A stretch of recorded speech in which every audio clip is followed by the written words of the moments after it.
উদার মানসিকতা। উদার মনোভাব আপনার দিনটাকে করে তুলতে পারে একটি হাস্যজ্জ্বল দিনে। মানুষের সাথে কথা বলার সময় একটু হাসি দিয়ে কথা বলুন। সদা হাস্যজ্জ্বল চেহারা আপনাকে করে তুলবে সবার প্রিয় মানুষে। আশাবাদী হওয়া। সবার শেষে যে বিষয়টি লক্ষ্য রাখতে হবে, সবসময় নিজের সম্পর্কে উচ্চ ধারণা পোষণ করতে হবে। হতাশা বৃদ্ধি করে এমন সব ব্যক্তি বা বস্তুর সংস্পর্শ থেকে দূরে থাকাটা নিরাপদ। নিজের সরলতা এবং দুর্বলতা সম্পর্কে ধারণা রাখা। নিজের শক্তিশালী এবং দুর্বল দিকগুলি জানতে পারলে দুর্বল দিকের উন্নয়ন ঘটানো সম্ভব। নিজেকে যতক্ষণ সম্পূর্ণভাবে না জানা যাবে, ততক্ষণ ভেতরের সুপ্ত প্রতিভা কখনোই জেগে উঠবে না। কঠিন সময়ে হাসা। হাসিকে বলা হয় সর্বোত্তম ওষুধ, তবে কষ্টের মুহূর্তগুলোতে মানুষ হাসতে পারে না। সেই সময় আমাদের সুখের সময়গুলোর দিকে মনোযোগ দেওয়া উচিত। নেতিবাচক ধারণা বদলাতে পারলে সে সময়ও ভেঙে পড়ে না মানুষ। তাই মনের মধ্যে নিজের সম্পর্কে ইতিবাচক ধারণা রাখা উচিত। শেখার আগ্রহ তৈরি করা। প্রতিদিনের দৈনন্দিন জীবনে আমরা কিছু না কিছু শিখি। ব্যক্তিত্ব গঠনে সবচেয়ে কার্যকর শিক্ষা অর্জন করা। আত্মবিশ্বাস তৈরি হতে পারে যদি ব্যক্তির ভুল থেকে শিক্ষা অর্জন করার অভ্যেস থাকে।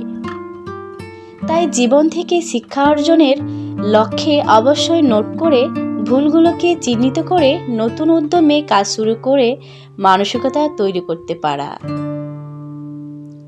পরিবর্তন হওয়া। নোট করে প্রতিদিনের কাজগুলো থেকে ভুল চিহ্নিত করা, তা থেকে শিক্ষা নেওয়া জরুরি। এভাবে প্রতিদিন একটি করে ভুল শুধরাতে থাকলে নিজের মধ্যে স্বাভাবিকভাবেই পরিবর্তন আসতেই থাকবে। তাই নতুন নতুন বাধা আসলে তাকে মোকাবিলা করার জন্য নিজের মধ্যেই পরিবর্তন আনতে পারা আত্মবিশ্বাস বৃদ্ধির একটি ভালো উপায়। প্রভাবিত উক্তি। একমাত্র সেই কোনো ভুল করে না যে কিছুই করে না। এই উক্তিটি পড়ার পর আমার মনে হয় সবার ভিতরে একটাই অনুভূতি আসবে যে ভুল করাটাই স্বাভাবিক। এটার জন্যে ভেঙে পড়ার কিছু নেই। নাকে না বলুন। পারবো না এই কথাটাকে না বলুন। সমস্যা আসবে, প্রতিটা সমস্যা অনেক কষ্ট দেবে, কিন্তু সমস্যাটা আপনাকে অতিক্রম করতে হবে। বসে থাকলে সমস্যার সমাধান হবে না। আপনার সমস্যা এবং আপনার স্বপ্ন দুইটাই আপনার। তাই নাকে না বলতে শিখুন, দেখবেন আত্মবিশ্বাস চলে আসবে অনায়াসে। নিজের সিদ্ধান্তে থাকুন। মনে রাখুন, আপনি অন্যকে বা অন্যের চিন্তাকে পরিবর্তন করতে পারবেন না। আপনি যদি 30 জন মানুষের মতামত গ্রহণ করেন, 30 রকম ভিন্ন ভিন্ন মত পাবেন। এতে আপনি আরও বেশি বিভ্রান্ত হয়ে পড়বেন। তাই অন্যের সিদ্ধান্তকে নিজের সিদ্ধান্ত করে তুলবেন না। নিজস্ব মতামত তৈরি করুন এবং সেটি অনুসরণ করুন। আজকে এই পর্যন্তই। আল্লাহ হাফেজ।